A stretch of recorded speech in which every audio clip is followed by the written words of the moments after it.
Danas sam obišao prvi objekat jednog velikog trgovinskog lanca koji je prešao na novi sistem fiskalizacije i želim, Violeta, vama i rukovodstvu Ideje da zahvalim i na odgovornosti i na ažurnosti i na tome što ste podržali novi sistem fiskalizacije u Srbiji. Ovo je jedan od nekoliko hiljada objekata koji su već u sistemu fiskalizacije. Do danas je negde oko 130.000 privrednih subjekata se prijavilo za novi sistem. Zato, Violeta, hvala puno i vama, hvala puno i NCR-u i svim kompanijama koje su se uključile. Zahvaljujemo se Ministarstvu finansija na realizaciji i podršci u ovom izuzetno važnom projektu.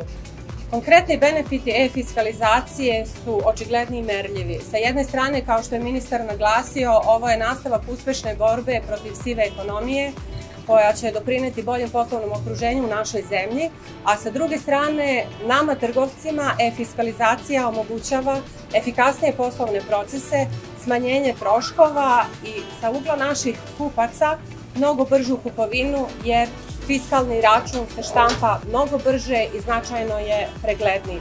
Novi uređaji su i novi softver su mnogo kvalitetniji od postojećih, tako da zaista na zadovoljstvo i nas trgovaca i naših potrošača zvanično ulazimo u e-fiskalizaciju.